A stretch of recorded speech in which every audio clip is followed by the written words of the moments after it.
खरं कारण असं आहे, पैसे कमवणं आणि पैसे कमवण्यासाठी फलकथन करणं या उद्देशाने तुम्ही सगळे ज्योतिषशास्त्राचा अभ्यास, जे ही शिक्षण पद्धती घेत तुम्ही मोठे झालेला आहात, ती शिक्षण पद्धती तुम्हाला भोकमपट्टी करायला शिकवते. आई तुम्हाला संस्कृतमध्ये शिकवते, आई तुम्हाला इंग्रजीमध्ये शिकवते, आई तुम्हाला खूप मोठे मोठे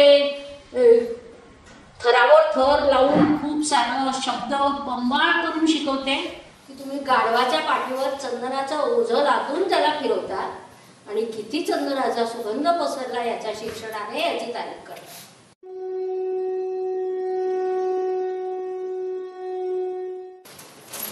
होमवर्क मी तुम्हाला ग्रुपमध्ये दिलेला होता. जे पद्धतीचे काहीतरी 17 व्हिडिओ आणि पुस्तक वाचणं. कोण कोण करून आलंय?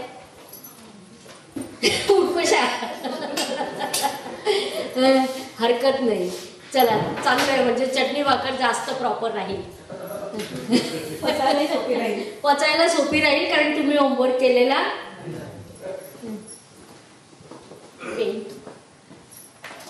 होत आहोत आयुष्याच्या शेवटच्या दिवसापर्यंत आपण ज्योतिषशास्त्र शिकत असतो, नवीन अभ्यास करत असतो.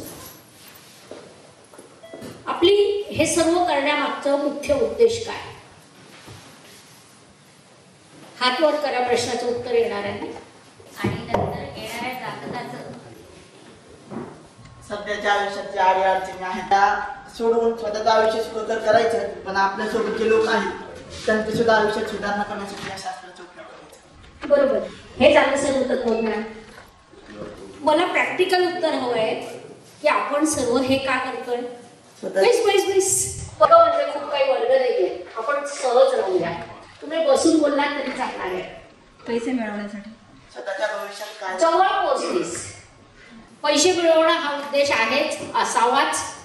पैसे मिळवणं यावर खरं तर माझा थोडासा वेगळा विचार देखील आहे. पैसे घेतल्याशिवाय कधीच कुणालाच मार्गदर्शन करू नका असं मी नेहमी सांगत असते. त्याला 2 कारण आहेत. पहिलं कारण असं आहे की जेव्हा तुम्ही एखाद्याला फ्रीमध्ये मार्गदर्शन करता तेव्हा व्यवसाय करणाऱ्याचं कुणाचं कधी तुम्ही प्रत्यक्ष अप्रत्यक्ष नुकसान केलेलं असतं.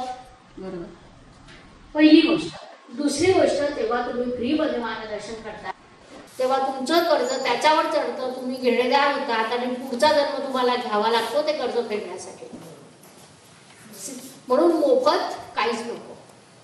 मग आपण हे सगळं कशासाठी करतोय? दिवस उठवला की उठा, मोबाईल बघा, नवीन काय व्हिडिओ आले, काय काय थिंग्स आहेत, कन्सेप्ट काय काय आहे, ज्योतिषशास्त्रात काय काय विचार येत आहेत, सगळे व्हिडिओ बघा, पुस्तकांचे गठ्ठे ठेवलेले ते काढा. माझ्याकडनं 11 पुस्तकांचे सेट बहुतेक सगळ्यांनी घेतलेले, ते वाचा, वह्या काढा, नोट्स काढा. हे आपण करतो कशासाठी? बोल रिलॅक्स बसून बोल. वाढवण्यासाठी आणि आपल्या पुरेपूर माहिती मिळवण्यासाठी. बरोबर आहे. सी, हे सगळे बरोबर उत्तरे आहेत. तत्वज्ञान दुसऱ्याचं दुःख कमी आपलं इन्कमही वाढवावं. पैसे कमवणे झालं, समस्या दूर करण्याकरता तत्वज्ञान स्वतःचं समाधान करण्यासाठी. खरं कारण असं आहे, पैसे कमवणं आणि पैसे कमवण्यासाठी फलकथन करणं या उद्देशाने तुम्ही सगळे ज्योतिषशास्त्राचा अभ्यास करताय. तुम्ही खूप आनंदी असतात की आपला उत्तम अभ्यास सुरू आहे. मग कोणी तरी येतं, तुम्हाला थोडंसं सांगतं, एखादा काहीतरी प्रश्न विचारतो, त्या प्रश्नांमध्ये शब्द फिरवलेले असतात. त्या प्रश्नांमध्ये गांभीर्य किती असतं हा विषय वेगळा, परंतु शब्द असे फिरवलेले असतात की तुम्हाला वाटतं आपल्याला काहीच येत नाही, तुम्ही पुन्हा नव्याने अभ्यास सुरू करता. दुसरा सर्कल तुम्ही पूर्ण करता, पुन्हा कोणता तरी एक व्यक्ती येतो, तुम्हाला काहीतरी प्रश्न विचारतो की तुळेत शनीसारखा ग्रह उच्च कसा. तुम्ही पुन्हा कन्फ्यूज होता, तुम्ही पुन्हा स्वतःभोवती एक राऊंड फिरवता. स्वतःभोवती राऊंड फिरवायला हरकत नाही, अभ्यास करायला अजिबात हरकत नाही. मात्र हे सगळं करत असताना हे कोळी जसं जाळं विणतो ना तसं तुमच्या भोवती एक जाळं विणलं जातं. इथे तुमचा जातक बसलेला असतो, त्याला अपेक्षा असते तुम्ही फलकथन करावं आणि तुम्ही या जाळ्याच्या मधोमध बसलेला असतात. बरोबर की चूक? बरोबर. आपल्याला तुम्हाला सांगितलं, कोणताही प्रश्न विचारला, शब्दांचे खेळ केले तर अजिबात लक्ष द्यायचं नाही, स्वतःवरचा विश्वास ढळू द्यायचा नाही. मला सांगा, जगातील सगळ्यात आदर्श गुरु कोण? आई. तुला मी दिलेलं उत्तर तू फोडू नकोस. ठीक ठीक ठीक. चला, याच्या पुढे श्वेता मॅडमला मी खाजगीत शिकवणार नाही. आई ही जगातील सगळ्यात मोठी गुरु आहे.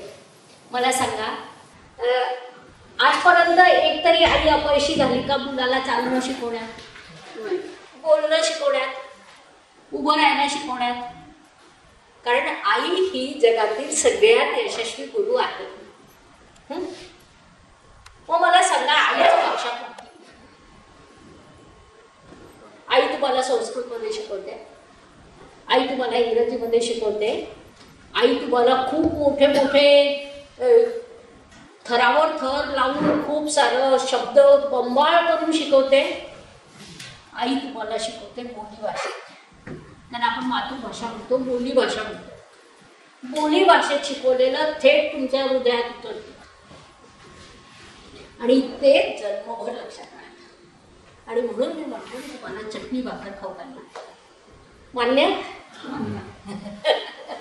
तर आपण आता त्या दृष्टीने पुढे जाऊया. यापुढे एक गोष्ट लक्षात ठेवा. सगळ्यात पहिला नियम लक्षात ठेवायचा, आपण काहीच करत नसतो. करता धरता सगळा निसर्ग आहे. निसर्ग 99% गोष्टी ऑटोमॅटिक करतो. आपलं शरीर हे निसर्गाने निर्माण केलं, 99% गोष्टी ऑटोमॅटिक करून ठेवलं, 1% गोष्ट आपल्यावर सोडली आहे. प्रॉपर जेवण, प्रॉपर एक्सरसाइज आपण तिथे देखील आळस करतो, चुका करतो, व्हॉट एव्हर. पण निसर्गाच्या काम बिघडवण्यात आपण हुशार ठरतो. तर आपल्याला तसं हुशार ठरायचंय का? नाही. मग याला आपण पुसून टाकतो. निसर्ग जे करतं ते सगळ्यात महत्वाचं. सर्व ज्योतिषशास्त्राचा आधार हा आहे की निसर्ग त्याचं चक्र बिघडू देत नाही. निसर्गात प्रत्येक गोष्टीची पुनरावृत्ती होते. तुमचा जन्म होतो त्यावेळी जी ग्रहस्थिती असते, त्या ग्रहस्थितीचा प्रभाव तुमच्यावर आयुष्यभर पडतो. जेव्हा तुमच्यातील विशिष्ट एक प्रश्न पूर्ण होतो तेव्हा तुम्ही ज्योतिषाकडे जातात, ज्योतिषासमोर बसतात आणि पत्रिका पाहतात. म्हणजेच तो एक पुन्हा तुमच्या आयुष्यात पुनर्जन्माचा तो एक विभाग असतो. तेव्हा काल जसं मॅडम म्हणाला, 10 दिशा बंद झाल्यावर तुम्ही ज्योतिषांकडे जातात, तो एक तुमचा पुन्हा झालेला जन्म असतो. या सगळ्या प्रक्रियेमध्ये कार्य निसर्ग करत असतो. त्याच्या पलीकडे जे असतं ते आपल्याला 1% काम करायचं आहे आणि त्या 1% कामासाठी असं शब्द जंजाळ होण्याची गरज नाही, जाळ्या करण्याची अजिबात गरज नाही.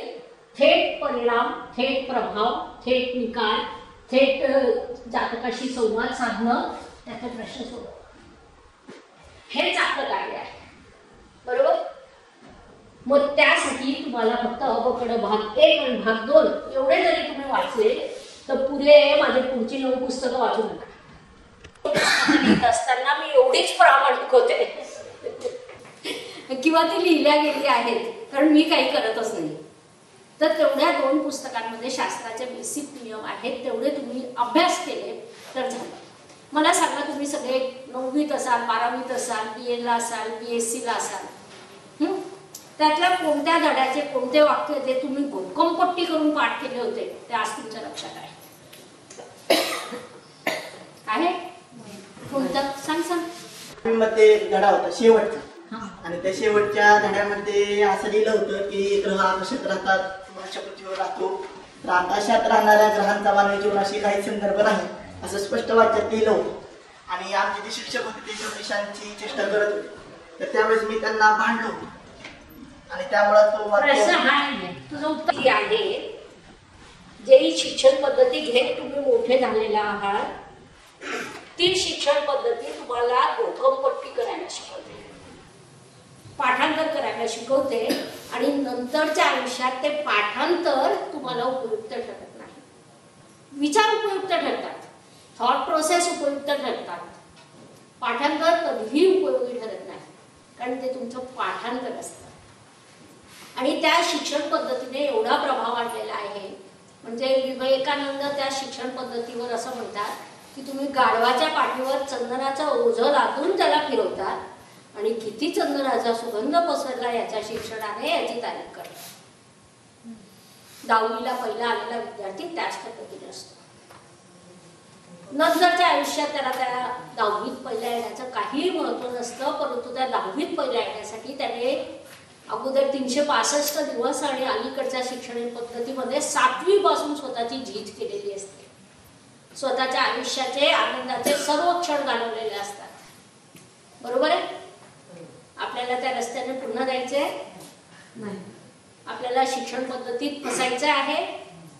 आपल्याला साधी सोपी सुटसुटीत फलकदन करणारी पद्धत पाहिजे. फलकदन ही तुमच्या समुपदेशनाच्या क्वालिटीवर अवलंबून असतं. खूप वेळा जातक आपल्याकडे येतात, त्यांना सगळं येत असतं, त्यांना सगळं माहिती असतं, त्यांना त्यांच्या आयुष्यातील सगळ्या गोष्टी माहिती असतात. ते आपल्याकडे येतात, त्यांना समुपदेशन पाहिजे. 21व्या शतकात जो प्रत्येक माणूस एकटा पडलेला आहे त्याला कुठेतरी एक आधाराचा प्रेमाचा हात हवा असतो. प्रश्न केव्हा कोण कसं विचारेल हे तुम्हाला किंवा मला माहिती नाही, पण तो जो जातक आलेला आहे आपल्या समोर तो आपल्यासाठी VIP आहे. कारण तो आपल्याकडे आला, एका विशिष्ट उद्देशाने आला, त्याप्रती त्याने पेड केलं. त्याला आपण जेवढ्या सखोलतेने समजून घेऊ तेवढं आपलं फलकथन प्रॉपर राहील. मग जर तुमच्या डोळ्यापुढे 1, 2, 3, 4, 5 पट्ट्या असल्या तर तुम्ही समोरच्या व्यक्तीला ओळखू शकाल का? त्याला फलकथन करू शकाल का? आपल्याला त्या दिशेने जायचंच नाही. तर मी एक मुद्दा तुम्हाला असं सांगत होते की निसर्ग स्वतः कार्य करतो, निसर्ग स्वतः फलकथन करतो आणि ह्याचंच एक दृश्य स्वरूप म्हणजे जे पद्धती. जे पद्धती म्हणजे ज्यांच्याकडे जन्मस्थान नाही, जन्मवेळ नाही, जन्मतारीख नाही, त्यांचं फलकथन करण्याची साधी सोपी सुटसुटीत थेट पद्धत. अशा अनेक जातक असतात की त्यांची ही रिक्वायरमेंट असते की आपल्याला भविष्य जाणून घ्यायचं आहे, परंतु त्यांच्याकडे हे सगळं नसती. निसर्ग त्याचा नियम तोडत नाही, या आधारावर ही पद्धत उभी राहिलेली आहे.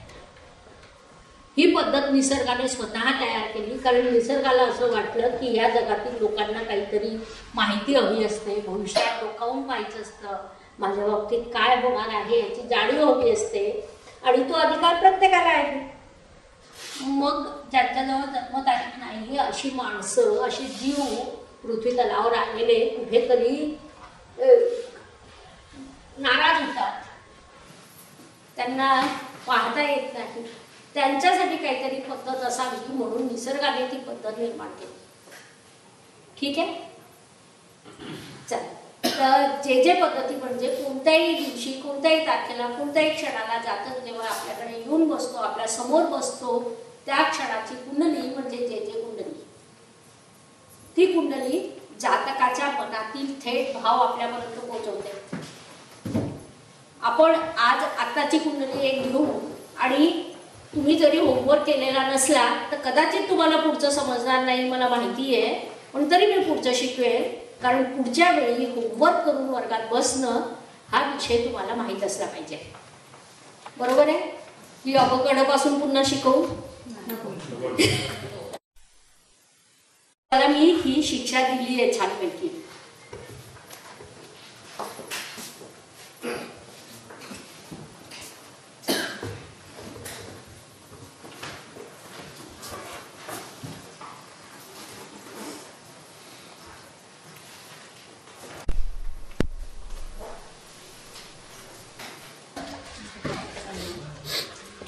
या पद्धतीचं वैशिष्ट्य असं आहे की दर 5 मिनिटाला लग्न बदलतं. जातक जेव्हा आपल्याकडे येतो तेव्हा त्याच्या मनात एक विशिष्ट प्रश्न असतो. तो प्रश्न ओळखण्याचा मार्ग म्हणजे जे पद्धती. तर जातकाच्या मनातील भाव टिपणं, त्यासाठी सर्वप्रथम आपल्याला लग्न कुंडली मांडायची असते. लग्न कुंडली म्हणजे स्पष्ट लग्न काढणं, स्पष्ट चंद्र काढणं, स्पष्ट रवी काढणं काहीच नाही. अगदी 3 मिनिटात तुम्हाला काहीही माहीत नसताना लग्न कुंडली मांडू शकता.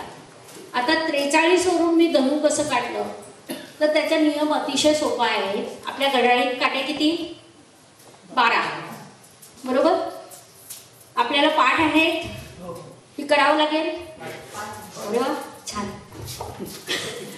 मग 1 ते 5 मिनिटं मेष लग्न, 6 ते 10 मिनिटं वृषभ लग्न, 11 ते 15 मिनिटं मिथुन लग्न, 16 ते 20 मिनिटं, 21 ते 25, 26 ते 30, 31 ते 35, 36 ते 40, 41 ते 45, 46 ते 50.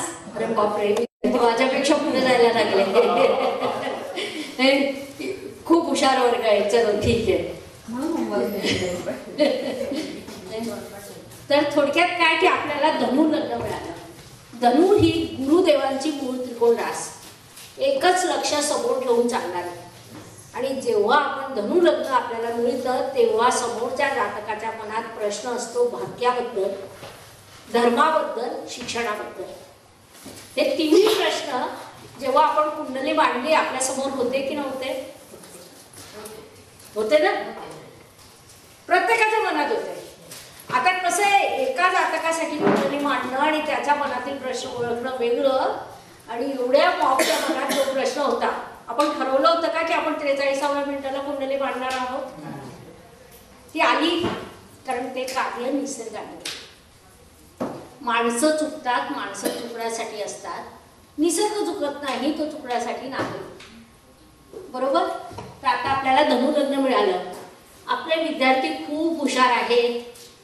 रोज मी संध्याकाळी जेव्हा गोचर शेअर केलेलं असतं तेव्हा सगळ्यांनी गोचर वाचलेलं असतं, पाठांतर केलेलं असतं, सगळ्यांना माहिती असतं कोणता ग्रह केव्हा कुठे कसा आहे. त्यामुळे आता त्यांनी बरोबरच सांगावं. Wise or otherwise Shani Maharaj कुठे आहे ते आपल्या देशातील लहान मुलापासून सगळ्यांना माहिती असतं. तर ते तुम्ही पण सांगून टाका. राहू कुठे आहे? केतू, गुरु, शुक्र धनु राशीत आहे. आपण हर्षल, नेपच्यून, प्लुटो वगैरे सध्या सोडू कारण की तुम्ही होमवर्क केलेला नाही, तुम्हाला अपचन होईल. शुक्र, मंगळ, रवी, चंद्र, मंगळ, बुध, मकर राशी.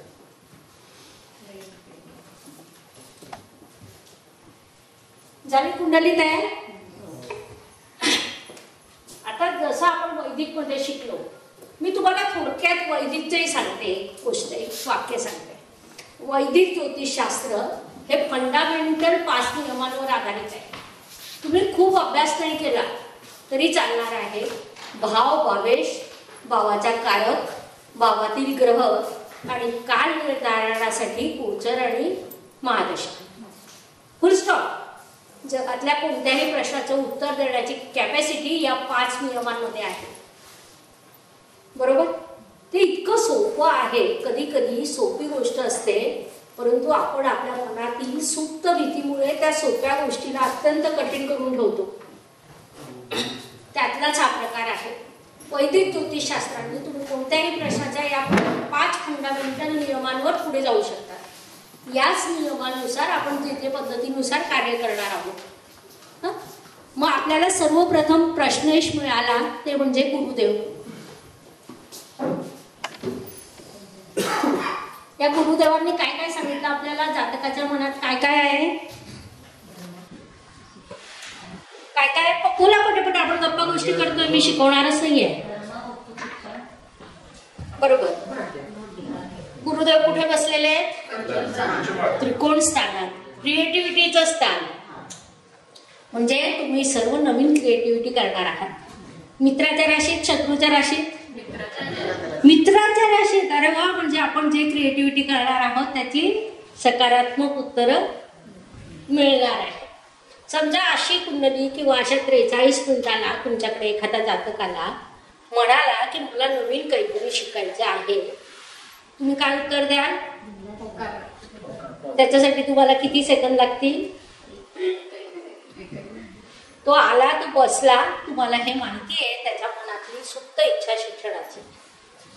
मनातील भाव ओळखणं हे ज्योतिषाचं एक खूप मोठं कर्तृत्व मानलं जातं की तुम्ही जातकाच्या मनातील भाव ओळखला. ते जेव्हा तुम्ही करतात, त्याच्या बोलण्याच्या अगोदर करतात, तेव्हा त्याचं खूप महत्व असतं. आता होतं काय ना की आपण जे पद्धतीवर मोठे मोठे व्हिडिओ टाकून देतो, लोकांना सांगून देतो की तुमच्या मनातील भाव आमच्यापर्यंत पोहोचते. मग आपल्या देशात कसं आहे ना की 1-2 परीक्षक नसतात, खूप परीक्षक असतात. ते परीक्षक परीक्षा घ्यायला बसलेले असतात आणि ते असतात म्हणून आपण समृद्ध होतो. तर तसंच माझ्याकडे एक व्यक्ती आले, खुर्चीवर बसले आणि माझ्याकडे येण्याच्या अगोदर फी भरावी लागते, त्याशिवाय आमच्या केबिनमध्ये एंट्रीच नसते. 5,100 रुपये त्यांनी भरले. म्हणजे असे अगदीच विनोदाने आलेले नसतात, कारण पैशाचं मोल असतं माणसाचं नसलं तरी. आले, बसले, काही बोललेच नाही. मला लक्षात आलं, मी त्यांना त्यांच्या मनातलं जे कुंडली पाहिली, म्हणजे घड्याळच पाहिलं, बाकी काही पाहायचंच नसतं. गोचर आपण रोजच पाठ करतो, माहितीच असतं. चंद्र सोडलं तर सगळंच माहिती असतात. त्यांना त्यांची इच्छा सांगितली आणि हेही सांगितलं की जी इच्छा घेऊन तुम्ही आलेला आहात ते अजिबात करू नका, त्याच्यात काय काय धोके आहे तेही सांगितलं. त्यांनी मान डोलवली, निघून गेले. मला वाटतं 3 मिनिटात केबिनच्या बाहेर पडले. तुम्ही हवं तर मयुरीला विचारू शकता, तिला माझ्या सगळ्या या गोष्टी माहिती असतात.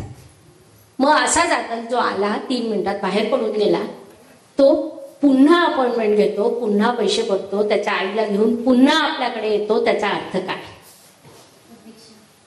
त्याची अपेक्षा पूर्ण झाली होती. तुम्ही त्याला किती वेळ देताय हे महत्व नाही, तुम्ही किती शास्त्रांचा अभ्यास करता त्याला महत्व नाही. जातकाच्या मनातील भाव ओळखणं, त्याला समाधानाची दिशा देणं, याला समुपदेशन म्हणतात. ते देण्यासाठी निसर्गाने दिलेला आपल्याला हा एक मार्ग आहे, तो तुम्ही वापरलाच पाहिजे असंही नाही. शेवटी प्रत्येकाची एक वेगवेगळी पद्धती असते. तुम्ही विविध पद्धतीने निसर्गाचे भाव ओळखू शकता. म्हणजे संकेतशास्त्र हा या निसर्गाच्या शास्त्राचा मूळ आधार आहे. मग ते टॅरो येतील ते संकेतातून येतात. मोबाईल नंबर येतो तो देखील संकटातून येतो. एखाद्याचा ऍक्सिडेंट होणार असेल, मोठं ऑपरेशन होणार असेल, मस्तपैकी 8 आणि 6 जुळून येतात. ते कोणी ठरवलेलं नसतं, तो त्यांनी अभ्यास केलेला नसतो. ते निसर्गाने ठरवलेलं संकेत असतं. निसर्ग चुकत नाही, पहिले तो तुम्हाला नंबर देतो आणि मग नंतर ती घटना देतो. बरोबर? त्याच पद्धतीने निसर्ग पहिले कुंडली देतो आणि मग त्या कुंडलीतल्या घटना देतो. मग आता हा गुरु इथे आहे म्हणून आपण निष्कर्ष काढून टाकला. जगातील कोणताही प्रश्न म्हणून जेव्हा निर्माण होतो तेव्हा त्या प्रश्नाला कारण एक असतं, ते आपल्या कुंडलीतच असतं. ते स्थान कोणतं? खूप हुशार आहात, ग्रेट. मग इथे अष्टमेश कोण? चंद्र कुणाचं कारक? दुसरं मातेचं, मनाचा आणि मातेचा. मान्य? म्हणजे जातकाची इच्छा नवीन शिक्षण घेण्याची, नवीन क्रिएटिव्हिटी करण्याची, नवीन ज्ञान प्राप्त करण्याची आहे. आणि त्याच्यात एक कोणता तरी अडथळा येतोय. तो अडथळा त्याच्या मनाचा असू शकतो किंवा मातेचा असू शकतो. बरोबर? मग इथे चंद्र कुठे विराजमान आहे? धन, कुटुंब, वाणी. मग कुटुंब आलं म्हणजे आई या शब्दावर रिपिटेशन आलं. बरोबर? मग पहिल्या क्षणी ते तुमच्या मनात 2 प्रश्न होते, इमोशन, भावना की आई. त्यातलं आता उठलं उत्तर आई. पर्यंत आपण आलो. मग आता तो चंद्र कोणत्या राशीत आहे?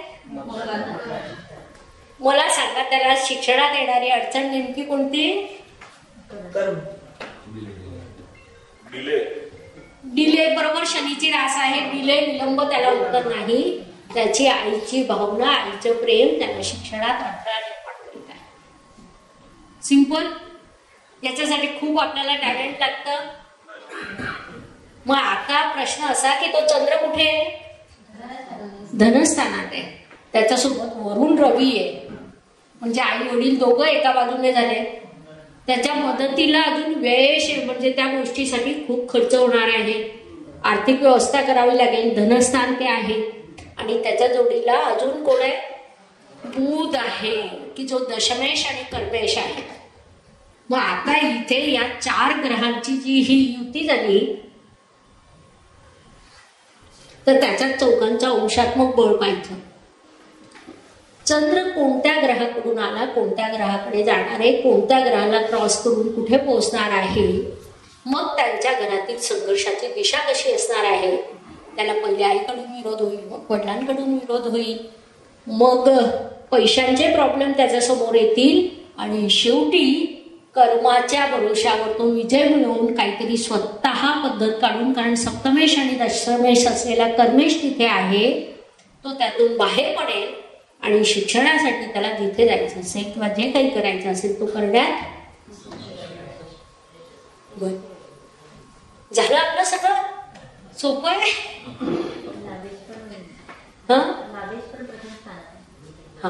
आता याच्यात 3 स्थान महत्वाची असतात.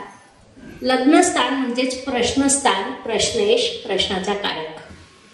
अष्टम स्थान म्हणजे अडथळा, अडचण, संघर्ष कुठून निर्माण झाला.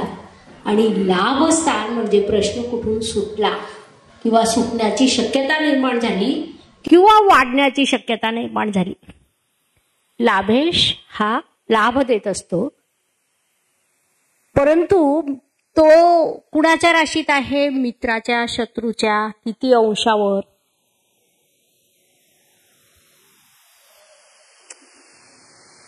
शत्रूच्या. पण तो त्याच्या व्यक्तिमत्वाच्या राशीत आहे, प्रथम स्थानात. मग तो संघर्ष करणार आहे इथे. लाभेश जेव्हा राशीत येतो तेव्हा व्यक्तीला समृद्ध करण्यासाठी येतो, लाभ देण्यासाठी येतो. प्रत्येक वेळी सकारात्मक उत्तर येईल असं नाही. नकारात्मक उत्तर येऊ शकतं. त्या दिवशी माझं नकारात्मकच उत्तर आलं होतं. मी त्या जातकाला नकारात्मकच उत्तर दिलं. जे काही उत्तर असेल, नकार असेल तर तो तेवढ्या शांततेने नकार देण्याची ताकद तुमच्यात पाहिजे. तो नकार द्यायला तुम्ही कचकलात, दचकलात तर हे विश्व फक्त तुम्हालाच नाही तर संपूर्ण शास्त्रावर फुली मारायला तयार बसलेला आहे. दचकू नका, घाबरू नका. तुम्हाला जे दिसतंय ते थेट जाऊन सांगा. बरोबर. आता मागच्या शिबिरात मी काय केलं होतं की धनु लग्नानंतर मकर लग्न, मकर लग्नानंतर कुंभ लग्न, अशा जेव्हा आपण ही पत्रिका फिरवतो तेव्हा 12 पत्रिका निर्माण होतात. प्रश्नेश बदलला की प्रश्नाचं स्वरूप बदलतं, कारणं बदलतात, उत्तरं बदलतात. म्हणजे एकच एक ग्रहस्थिती असताना 12 घटना वेगवेगळ्या पद्धतीने तयार होतात. सूर्य ज्याची एक समान गती आहे तो एका दिवसात 1 अंश फिरतो, 24 तासात 1 अंश. 24 तासात आपल्याकडे एका तासात 12 लग्न, तर 24 तासात किती लग्न झाली?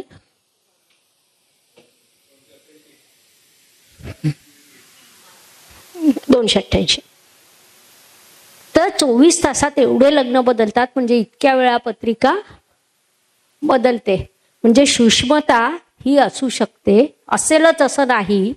निसर्ग कदाचित कुणाला तरी याच्यापेक्षा अधिक सूक्ष्म पद्धती देईल, ती आपल्यापर्यंत येईल कधीतरी. आपण तिची पण वाट बघू आणि तिचाही आपल्याला योग्य वाटला तर स्वीकार करू. आज मला ही सूक्ष्म पद्धती वाटते. मग जसं मी सुरुवातीला सांगितलं, मी स्वतः शिकवणार नाही, तुम्ही सांगाल त्या दिशेने शिकवेल. तर आता आपल्याजवळ 2 पर्याय आहे. इथे आपण 12 लग्न फिरवू शकतो, मात्र ग्रह सगळे हेच असणार आहे. दुसरा पर्याय असा आहे की तुम्ही कोणतीही तारीख द्या, 2 वर्ष अगोदरची, नंतरची, 10 वर्ष अगोदरची, 5 वर्षानंतरची, आणि एक वेळ सांगा. मग आपण ती कुंडली मांडून त्यातले प्रश्न सोडवू शकतो. किंवा या कुंडलीला 12 पद्धतीने फिरवू शकतो. किंवा हा प्रश्नेश विविध 12 घरांमध्ये असेल तर कशा पद्धतीने कार्य करेल? आता बघा, आता इथे प्रश्नेश आहे गुरुदेव, बरोबर?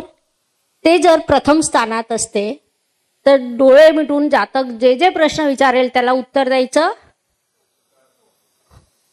प्रश्न सॉल्व्ह झाला. हा बोल बेटा.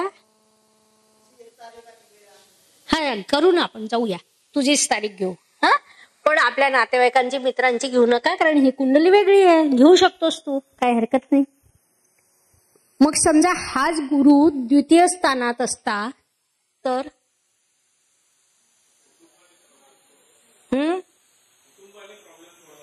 बरोबर सोडवला असता नाही. गुरुदेव इथे नीचीचे होत आहेत.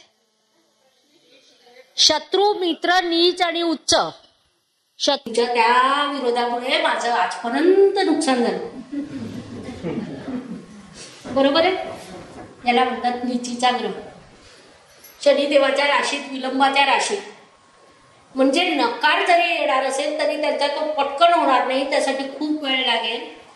एवढा वेळ त्यांच्या घरात संघर्ष चालू राहतील, चर्चा चालू राहतील, कारण तिथे बुधदेव पण आहे. वादाला वितंड वादाचं स्वरूप येऊ शकतं, कारण तिथे मंगळ पण आहे आणि तो उच्चीचा आहे. किती सोपं आहे ते. ग्रहांचं कारकत्व विसरू नका. ही घटना लक्षात आली तुमच्या? स्टोरी पूर्ण लक्षात आली? आपल्या पत्रिका या ऋषीमुनींनी अत्यंत सोप्या करून ठेवलेल्या आहे. आपण त्यात सोप्या पद्धतीने सोडवूया. ठीक आहे. आता मला सांगा, हेच गुरुदेव तृतीय स्थानात असते.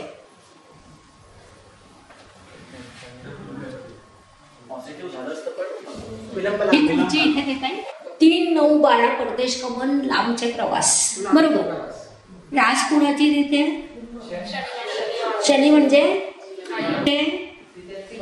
तिथेच आहे. म्हणजे विलंब असलं तरी इथे शनी गुरु युती होईल. आणि जे जे पद्धतीमध्ये फक्त राशी युती नाही तर तत्व युती धरल्या जाते. बघा, आपल्या मूळ वैदिक पद्धतीमध्ये सुद्धा नवपंचमला सगळ्यात जास्त महत्व आहे. बेटा तू जागा बदलून घे, तुला वाटत असेल तर. खुर्ची बदलली तर हरकत नाही. येईल तृतीय स्थान पराक्रम, परिश्रम, संघर्ष करून अचिव्हमेंट करण्याचं स्थान. मग इथे गुरुदेव अचिव्हमेंट करतील की नाही? करतील. त्याला विलंब होईल की नाही? चर्चा होतील की नाही? आईकडनं विरोध होईल की नाही? होईल. हा वडील भाऊ त्याने येऊन संतापात बसलेला होता आणि चंद्र मंगळाकडे जाणार होता. आपल्याला चंद्राची गती माहिती आहे, बरोबर? मग आपण सांगू शकतो की या चंद्राला मंगळापर्यंत पोहोचायला किती वेळ लागेल. त्यानंतरची घटना आपण त्याला सांगू शकतो की नाही? कोण सांगेल? कोण सांगताय? अरे मंगळाकडे चाललाय म्हणजे वादविवाद होऊ शकतो, मारामारी होईल, धोकापिटी होईल. मग आपलं काम काय? त्याला सांगणं की तू थांब, आता नको जाऊ. बरोबर. चला, हाच गुरुदेव चतुर्थ स्थानात असेल तर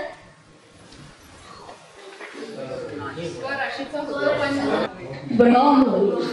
निर्णय घेण्यात भ्रम, द्विस्वभाव, रास. जलतत्व अतिशय इमोशनल प्राणी बनेल तो. म्हणजे धनु लग्न टार्गेट ओरिएंटेड अग्नितत्वाचं लग्न, परंतु तो लग्नेश चतुर्थ स्थानात आल्यामुळे संवेदनशील होईल, इमोशनल प्राणी बनेल. आई त्याला नकार देते, वडील त्याला नकार देत आहे. त्यांचं तो कदाचित ऐकेल, कदाचित ऐकणार नाही. असं पण म्हणू शकतो का की ठीक आहे माझी इच्छा आहे पण तुम्ही. जेव्हा गुरु मिनेत असेल त्याच स्थैर्य देऊन टाकलं आणि गुरुला फिरवतोय. कारण माणसं काहीही करू शकतात. तर आपण चंद्राला स्थैर्य दिलं, गुरुला फिरवलं. चंद्र जिथे असेल त्यानुसार त्याच्यात 2 गोष्टी ठरतील, एक तर मानसिकता आणि एक मातेची भूमिका, की ज्या दोन्ही अत्यंत महत्वपूर्ण असतात. आणि त्यामुळे तो पार्ट टाइम जॉब करत शिक्षण घेईल. ओके. तर या पद्धतीने आपण इथे पुढे जायचं आहे. पत्रिका 12 पद्धतीने फिरवायची आहे की तुम्ही तारखा देऊन नवीन पत्रिका मांडायची आहे?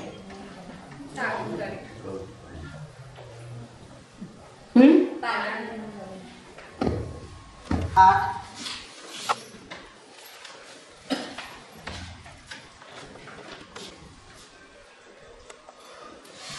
त्यांची प्रश्नाची दुपारी 1 वाजता 16 मिनिटे.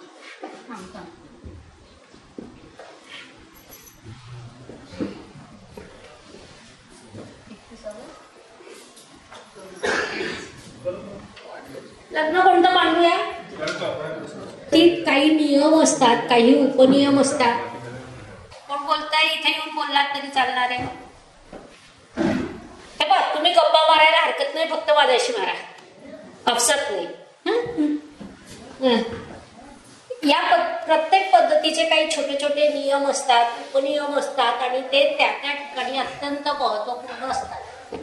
तर ही लग्न कुंडली जी 5 मिनिटात बदलते ती असं सांगते की तुम्ही 5-10 मिनिटाचा गॅप तरी घ्या 2 कुंडल्यांमध्ये.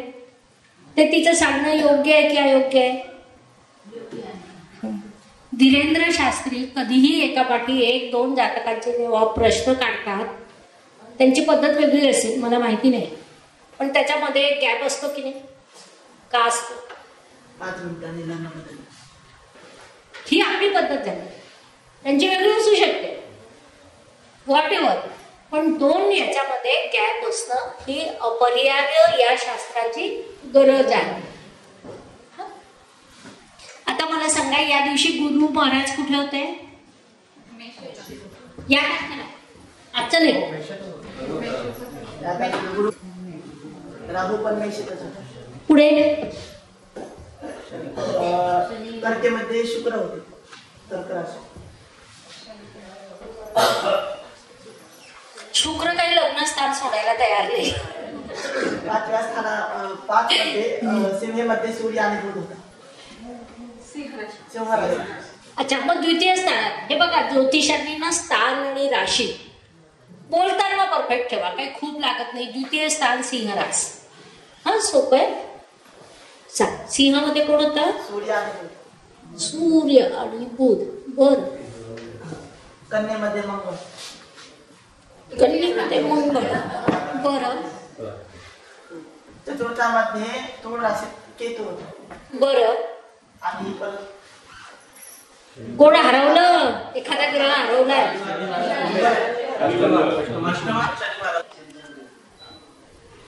हे बघा, प्रश्नेश स्वतः अष्टमात आलेला आहे, तोही शत्रू राशीत निर्बली झालेला.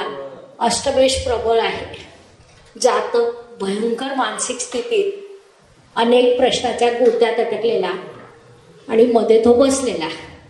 काय प्रश्न होता त्याचा? त्यांची काहीतरी मिसेस आजारी होत्या आणि त्यांचे 2-3 प्रश्न होते की मला काय होईल, म्हणजे मुलगा होईल, मुलगी होईल किंवा सुखरूप होईल का, असा त्यांचा प्रश्न होता. तर मी त्यांना बोललो की असे प्रश्न मी काही बघत नाही, तुम्ही माझ्या आजूबाजूची गाडी. जायचं, इतरांना पुढे जाऊ द्यायचं. चल बेटा, तुझं नाव सांग आणि तुझं विश्लेषण सांग. ओढली सोड, रिलॅक्स, घाबरू नको. माझ्या शेजारी आली रिलॅक्स. हे तर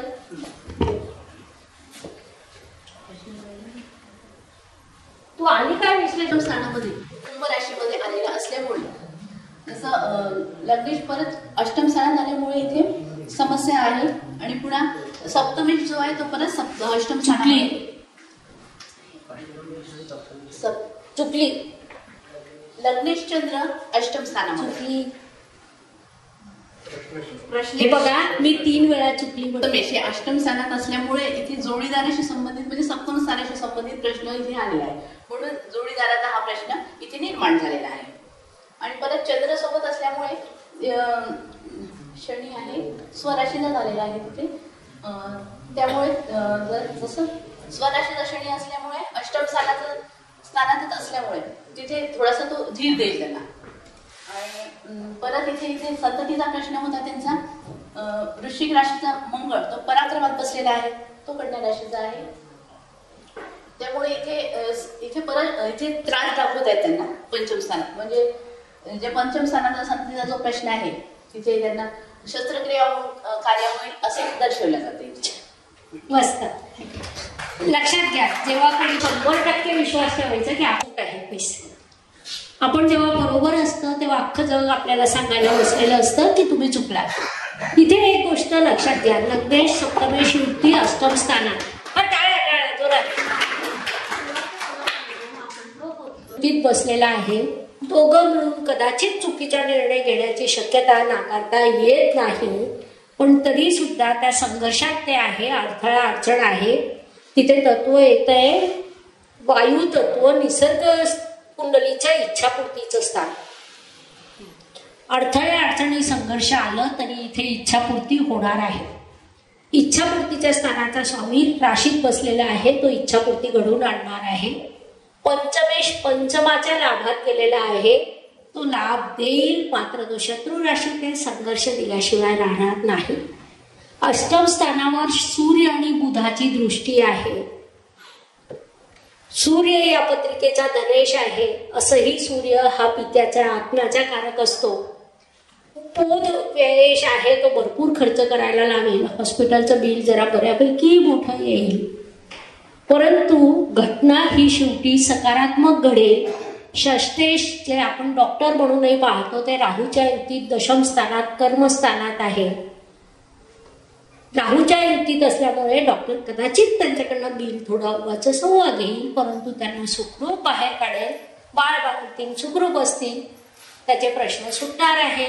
त्यावेळी त्याला फक्त हेच सांगायचं आहे की हे आयुष्य अशी वेळ ती असते तेव्हा नवऱ्याने स्ट्रॉंग राहायचं असतं, आनंदी राहायचं असतं.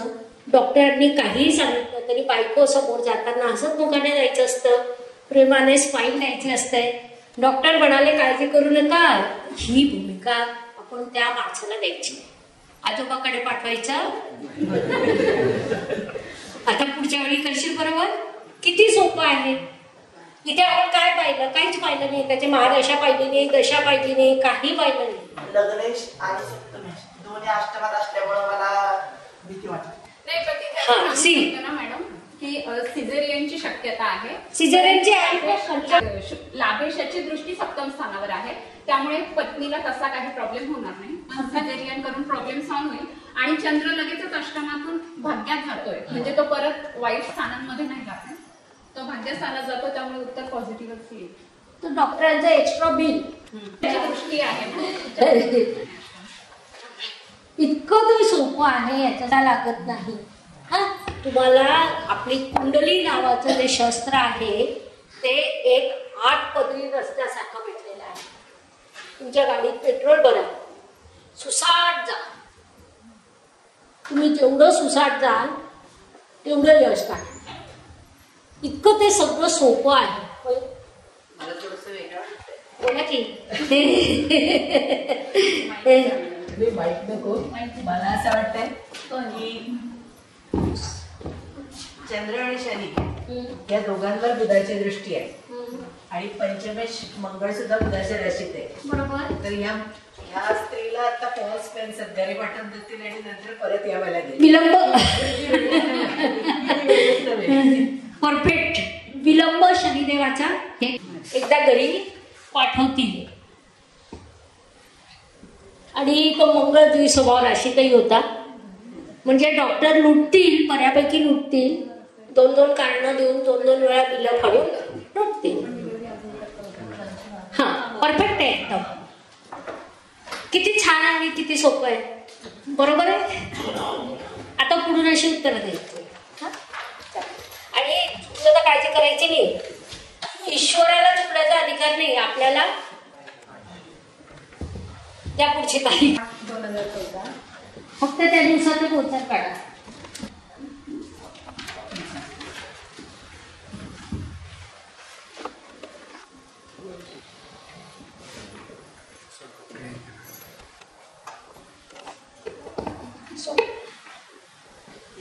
माझ्या स्मरणात आहे.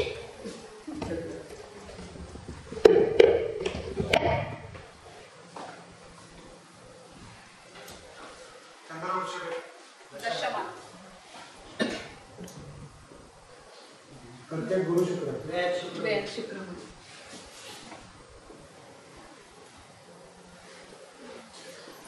संतती संदर्भात आहे का प्रश्न? अजून काही झालंय? सगळे ग्रह काय मिसिंग?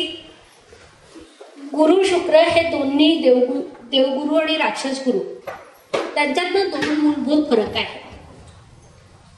पहिला फरक देवगुरु बृहस्पती आणि राक्षस गुरु शुक्राचार्य जे आहेत, तर देवगुरुकडे अष्टक वर्गात बिंदू जास्त आहे, देण्याची क्षमता जास्त आहे. क्षमता आणि इच्छा याच्यामध्ये फरक असतं आणि म्हणून काही काही ठिकाणी गुरु स्थान नाश करतो. त्याचाही पूर्ण नियम सगळ्यांना पाठ नसतो, अर्धाच असतो, त्याच्यावर आपण नंतर बोलू. परंतु गुरुची बिंदू देण्याची क्षमता जास्त आहे शुक्रापेक्षा. परंतु राक्षस गुरु शुक्राचार्याकडे संजीवनी विद्या आहे. एखादी केलेली गोष्ट पुन्हा मिळवण्याचं सामर्थ्य शुक्राचार्याकडे आहे.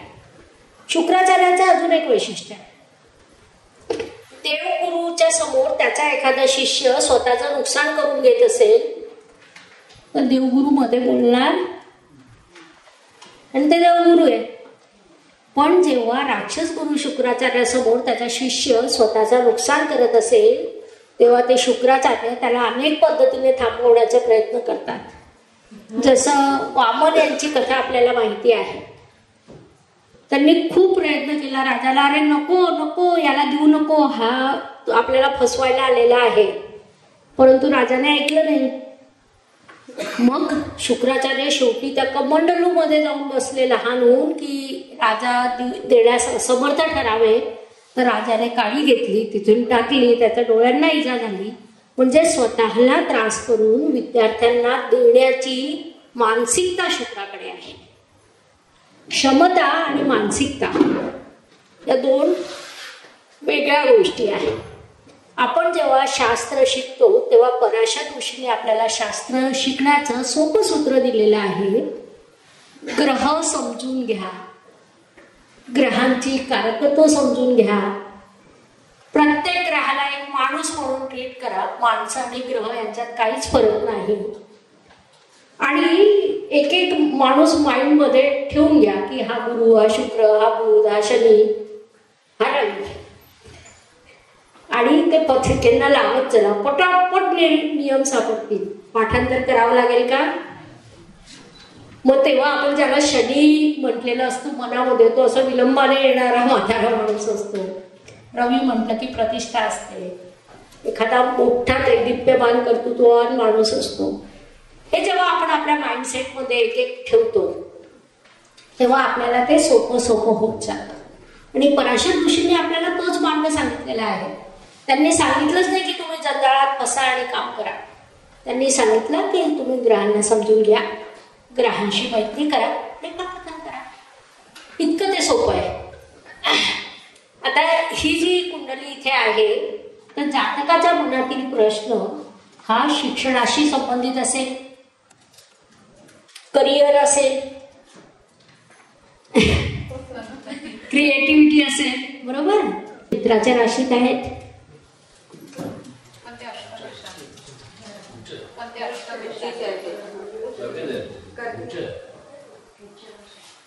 सॉरी स्वामी प्रश्नेश मी शोधत होते. प्रश्नेश कुठे येते? हा प्रश्नेश सॉरी, माझ्या मागचं दिसत नाही ना प्रॉब्लेम. तर सुरुवात आपण प्रश्नेशापासून करतो. प्रश्नेश रवी स्वस्थानाचा म्हणजे एन केन प्रकारे प्रश्न सुटण्याची शक्यता इथे निर्माण होते. अर्थात त्याच्यात पुन्हा रवीचे अंश बघणं हा एक उपविभाग येतो, कारण तिथे दोन ग्रह आहेत.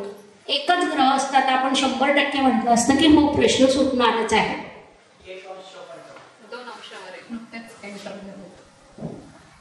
सी आपल्याला पुन्हा जंजाळात फसायचं. स्टेप बाय स्टेप सोपं सोपं. अगदी आपण ना दुसरीची मुलं आहोत, आपल्याला चटणी भाकर खायची, त्यामुळे कठीण प्रश्नाची उत्तरं तुम्ही विचारू नका, मी देणार, मला येत नाही. ठीक आहे, 2 अंशावर आहे ना, नंतर जाऊ द्या. आणि लाभेशासह आहे म्हणजे प्रश्न सुटण्याची बऱ्यापैकी शक्यता इथे वाटते. मग प्रश्नेशानंतर प्रश्नाचा कारक ग्रह कोण येईल? प्रश्न शिक्षणासंदर्भात प्रश्नाचा कारक ग्रह, तसंही शिक्षणाचा कारक आपण कुणाला म्हणतो? गुरु. गुरु कुठे? वेळ आहे, उच्चीचा. शिक्षणासाठी व्यय होणं, उच्चीचा होणं, बाहेर जाणं आणि त्याच्यातून लाभ होणं या गोष्टी घडल्या. रिलॅक्स, प्रश्नाचं उत्तर मिळालं. पण आपण अजून कसं आहे की आपण सर्जन आहोत. एखाद्याचा प्रश्न जरी सुटलेला असला तरी आपल्याला बॉडी मिळालेली आहे, तिची कटपट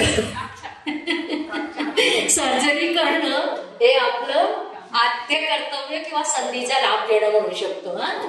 तर आपण या पत्रिकेचे अजून सर्जरी करू शकतो. व्यय उच्चीचा आहे, दशमान आहे, कर्मस्थानाशी रिलेटेड गोष्ट आली. बरोबर. राहू कुटुंब स्थानात आहे, परंतु तो कन्येचा आहे. शनी तृतीयात आहे, तृतीयेश तृतीयात आहे, त्याच्यासोबत मंगळ आलेला आहे. भाग्येश आहे, त्याची भाग्यावर दृष्टी आहे. चंद्रावर देखील दृष्टी आहे. म्हणजे घटना घडेल, सगळं काही होईल. अगोदर बऱ्यापैकी बॉम्बस्फोट होतील, मंगळ शनी अचानक घटना घडतील, खूप भानगडी होतील, खूप भांडणं होतील, खूप खर्च होतील. या गोष्टी ना गमतीत जरी असल्या ना तरी सांगून टाकायच्या जातकांना. अजिबात काळजी करायची नाही. त्या घटना निश्चित घडलेल्या असतात कारण ग्रह आपल्याला ते दाखवत असतात. ओके. तर त्याच्यात काही बरं वाईट त्यांना वाईट वाटत नाही.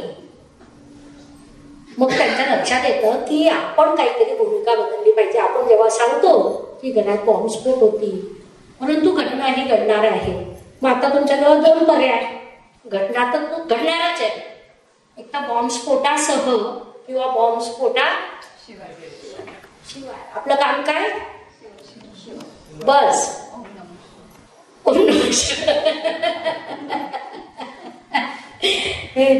झालं. पुढे जाऊया.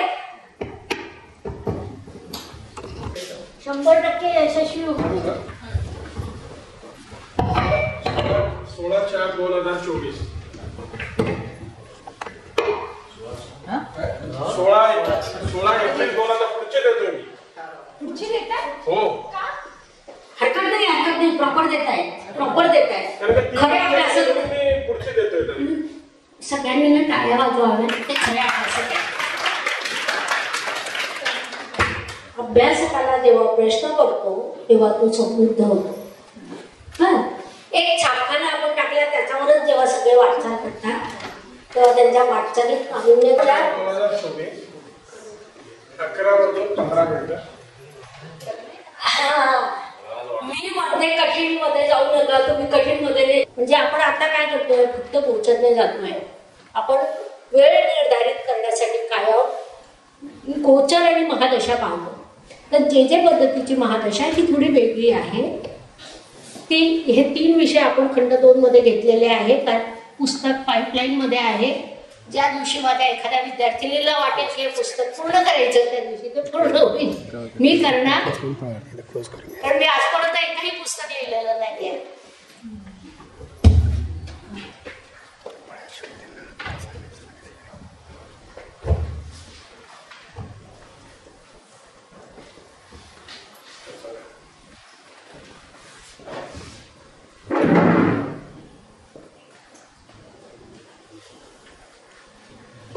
शनिदेव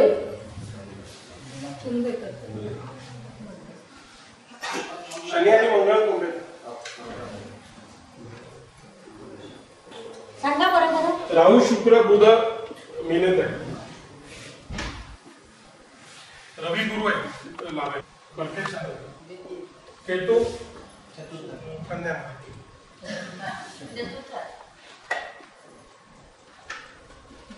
एखाद्या विसरलो का आपण?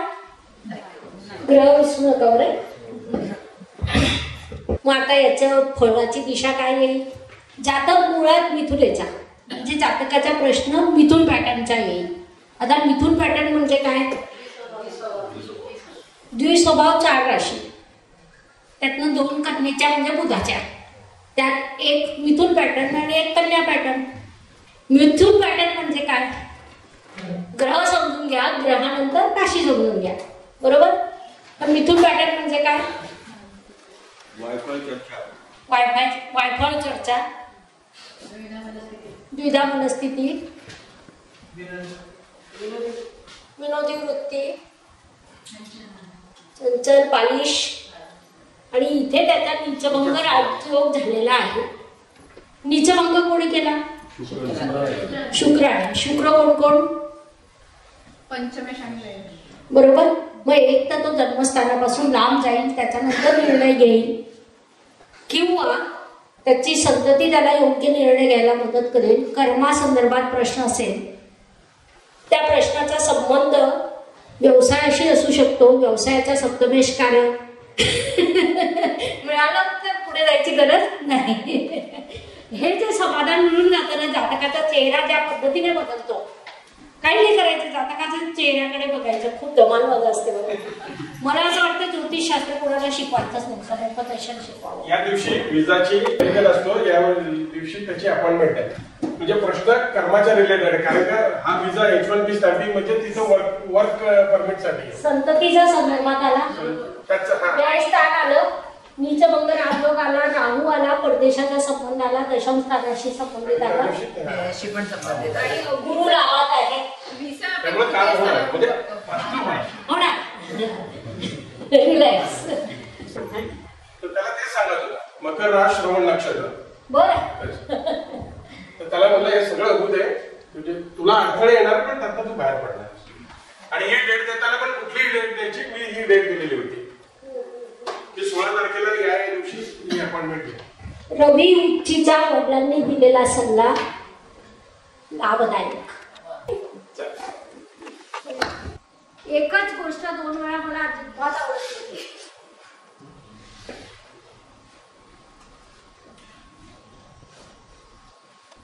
नाही.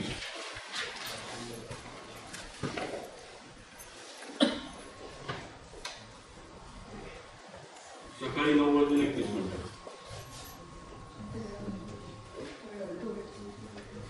लग्न कोणतं आहे?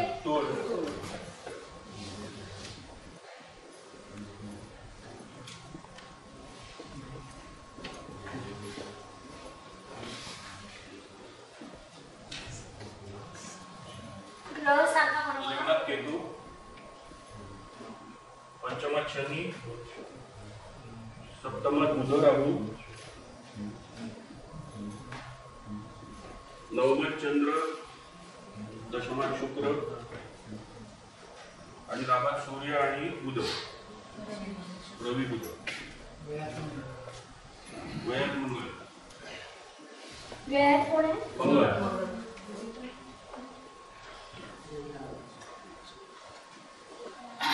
प्रश्नाच्या बाबत स्वतःच निराश आहे. आता मला असं वाटतं तुमच्यापैकी एखाद्याने पुढे येऊन विश्लेषण करावं, म्हणून मी करते. प्रश्नेश शुक्र दशमात आहे आणि तो शत्रू राशीमध्ये आहे. त्यामुळे मॅडम म्हणालात त्याप्रमाणे जोडीदाराने स्वतःच प्रश्न निर्माण केलेला आहे. आणि प्रश्नेश जो आहे तोच अष्टमेश आहे. त्यामुळे या वाक्याला पुन्हा पुष्टी मिळते की त्याने स्वतःच हा प्रश्न क्रिएट केलेला आहे. मग आता आपल्याला हवं आहे सोल्युशन. तर सोल्युशन म्हणजे लाभेश रवी स्वतः लाभातच आहे, परंतु तो वेश आणि भाग्येश असलेल्या बुधाच्या सोबत आहे.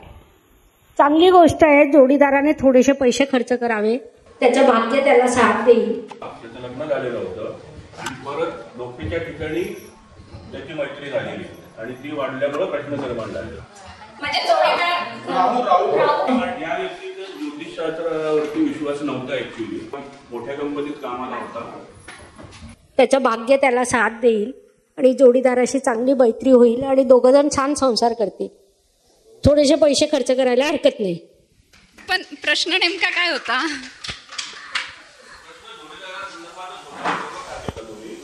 पण जोडीदार नोकरी करत होता, त्याचं लग्न झालेलं होतं आणि परत नोकरीच्या ठिकाणी त्याची मैत्री झालेली आणि ती वाढल्यामुळे प्रश्न निर्माण झाले. म्हणजे जोडीदार आणि शिवाय तो पंचमाचा शनी जो आहे तो स्वस्थानात असल्यामुळे तो बाहेर पडलेला आणि त्यामुळं सप्तमेश जो आहे तो व्यायात गेलाय, त्याच्यामुळं थोडासा ताणतणाव खूप वाढलेला झालेले. बरोबर, खूपच भारी.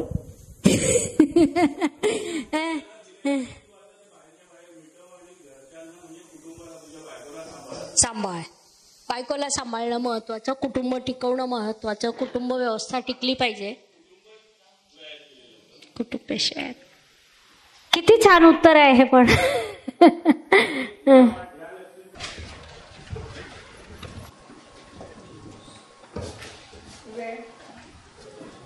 दुपारी 2:02 मेष लग्न.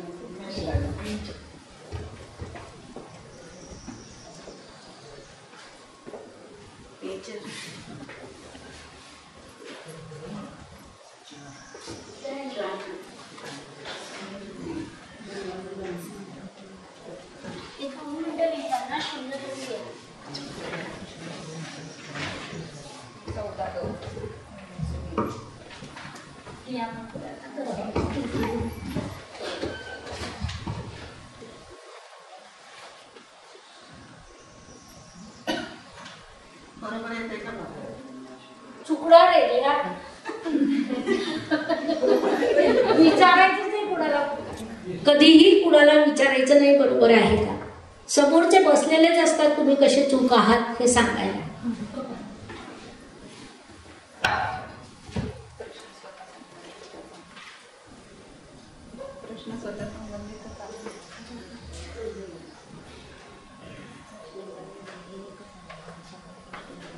ग्रहस्थिती वाढणं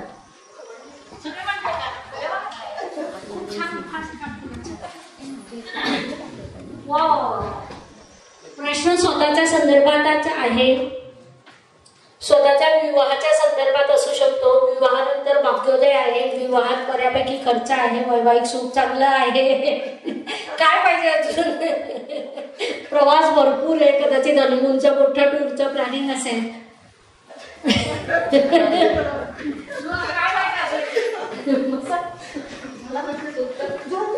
बघा मी तिकडे पाहिलंही नव्हतं, कारण की ही पद्धती सोपी आहे. माझं हेच म्हणणं आहे की सोपंच असतं. मी सगळे ग्रह तुम्ही वाचलेत का. तुम्ही जेवढं सोपं कराल तेवढं तुम्ही यशाकडे जास्त जाल. तुम्ही जेवढे जाळे मिळाल तेवढं तुम्ही स्वतः पचली आहे हे सगळ्यांच्या चेहऱ्यावरून पण दिसतंय. ते देखील आता निश्चितपणे करायला सुरुवात करतील असं खात्री वाटतंय. आता आपण आजच्या सत्राच्या अध्यक्षा सुनीता बागे मॅडम यांचे विचार ऐकूयात. तर मॅडम काय बोलतील त्याची पण सगळ्यांना उत्सुकता आहे. मॅडमच्या आवाजातला जो ठहराव आहे, त्यांची बोलण्याची जी पद्धत आहे सगळ्यांना मंत्रमुग्ध करते. त्यामुळे आता आपण या मंत्रमुग्धतेकडे जाऊया. मॅडम, आमचा प्रोग्राम झाला होता टिळक स्मारकला आणि त्यावेळेला माझा विषय होता, म्हणजे मला बोलायचं होतं एक 5 मिनिटं, आणि विषय होता माझ्या लाडक्या ज्योतिताई. आणि त्यावेळेला नेमकं मला एक अर्जंट केस आली आणि मला येताच आलं नाही. तरीही माझं नाव दुसऱ्या दिवशी पेपरमध्ये आलं होतं छापून.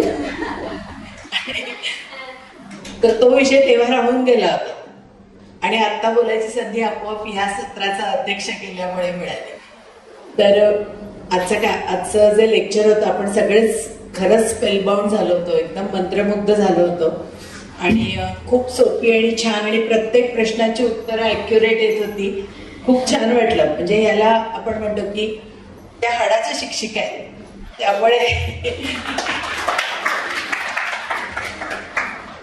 Beauty of teaching is to make it simple. आणि म्हणून विद्यार्थ्यांसाठी ही त्यांनी सगळ्यात सोपी जे पद्धती शोधून काढली. ही म्हणजे अगदी इन्स्टंट आन्सर असं आहे. त्यामुळे इन्स्टंट आहे आणि तरीही पोट भरणारं असं ते इन्स्टंट फूड आहे. त्यामुळे खूप छान वाटलं. आणि उत्तर अशी परफेक्ट येत असल्यामुळे आता पुढची कुंडली असं 2, 9 ते 11 हा वेळ कसा गेला कळलं नाही. खूप छान आम्ही पण नोट्स काढून घेतलेल्या आहेत. तुमच्या क्लासला विद्यार्थी म्हणून बसायला निश्चित आवडेल. तुम्ही परत इथे आलेल्या सगळ्यांसाठी फक्त ज्याच्या पद्धतीवर वर्कशॉप घ्या, आम्ही पण अटेंड करू. धन्यवाद. नमस्कार. शास्त्राचा अभ्यास करण्यासाठी माझी मराठीतून 11, हिंदीतून 2 अशी पुस्तकं प्रकाशित झाली आहे. विशेष बाब म्हणजे मी स्वतः संशोधित केलेली ज्योती जोशी पद्धती अर्थात जे पद्धती या विषयावर स्वतंत्र ग्रंथ उपलब्ध आहे, त्याचा देखील लाभ घ्यावा. यूट्यूबची कार्यप्रणाली ही मुख्यतः लाईक, शेअर आणि सबस्क्राईबवर चालते. Please like, share and subscribe the channel. धन्यवाद. शुभम भवतु. जय ज्योतिष.